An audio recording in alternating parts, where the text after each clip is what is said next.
आखिर कैसे भगवान खुद अपनी पीठ पर बोझा लादकर अपने भक्त की मदद करने चले आए? क्या भगवान सच में ऐसा करते हैं?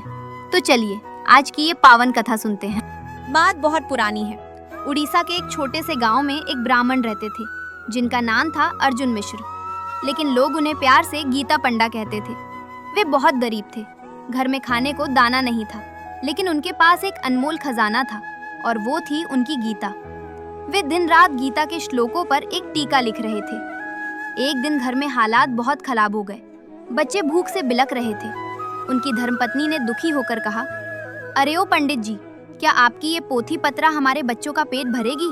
आप भिक्षा मांगने क्यों नहीं जाते? पंडा जी मुस्कुराए और बोले, अरे पगली, चिंता क्यों करती है? मेरा जगन्नाथ सब देख रहा है, वो कोई ना कोई व्यवस्था जरूर करेगा। पंडा जी गीता पढ़ने बैठे। पढ़ते पढ़ते वे 9वें अध्याय के 22वें श्लोक पर आए। श्लोक था, तेषाम नित्याभियुक्तानाम योगक्षेमम वहाम्यहम्। पंडा जी यहाँ रुक गए। उनका दिमाग तर्क लगाने लगा। वे सोचने लगे, भगवान तो सृष्टि के मालिक हैं, राजाओं के राजा हैं। वो भला अपने भक्त के लिए बोझा क्यों ढोएंगे? वो दे सकते हैं, भिजवा सकते हैं, लेकिन वहाम्यहम् यानी मैं ढोता हूँ? नहीं नहीं, ये शब्द गलत लगता है। उन्हें लगा कि व्यास जी लिखने में गलती कर गए। उन्होंने अपनी लाल स्याही वाली कलम उठाई और उस वहाम्यहम् शब्द पर 1, 2, 3 लकीरें खींचकर उसे काट दिया। उन्हें लगा उन्होंने गलती सुधार दी है और फिर भारी मन से वे भिक्षा मांगने निकल पड़े। पंडा जी के जाने के कुछ देर बाद ही मूसलाधार बारिश शुरू हो गई। तभी पंडा जी की झोपड़ी का दरवाजा खटखटाया गया। माई, ओ माई, दरवाजा खोलो। पत्नी ने दरवाजा खोला तो हैरान रह गई। सामने 2 अत्यंत सुंदर बालक खड़े थे, एक सांवला सलोना और एक गोरा। उनकी कोमल पीठ पर राशन की भारी बोरियां लदी थी, चावल, दाल, घी, आटा। पत्नी बोली, बेटा तुम कौन हो और इतनी बारिश में ये सब? सांवला बालक बोला, माई, ये सब पंडित जी ने भेजा है। तभी पत्नी की नजर उस सांवले बालक की पीठ पर पड़ी।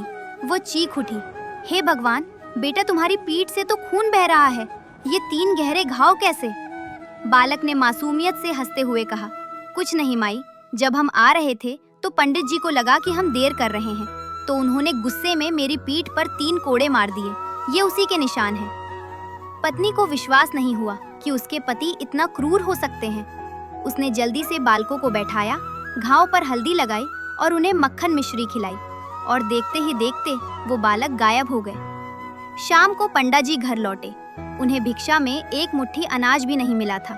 वे डरते डरते घर में घुसे, लेकिन ये क्या, घर तो राशन से भरा पड़ा था, खुशबू आ रही थी। पत्नी गुस्से में बाहर आई, वाह पंडित जी, पहले तो उन फूल से बच्चों से इतना भारी सामान मंगवाया और ऊपर से उनकी नाजुक पीठ पर कोड़े मारे, आपको दया नहीं आई?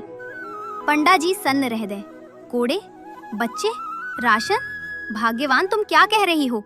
मुझे तो आज एक दाना भी नहीं मिला, मैं किसे भेजता?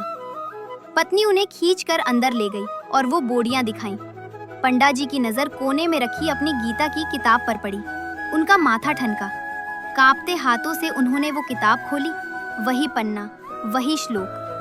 पंडा जी ने देखा कि सुबह जिस वहाम्यहम् शब्द पर उन्होंने लाल स्याही से 3 लकीरें खींची थी, वो स्याही अभी भी गीली लग रही थी। वे समझ गए, वो बालक कोई और नहीं, स्वयं जगन्नाथ और बलभद्र थे। पंडा जी ने कागज पर लकीरें काटी थी, लेकिन वो घाव साक्षात भगवान की पीठ पर बन गए थे। भगवान ने सिद्ध कर दिया था कि वे अपने भक्त के लिए सिर्फ देते नहीं हैं, बल्कि जरूरत पड़ने पर बोझा भी खुद ढोते हैं।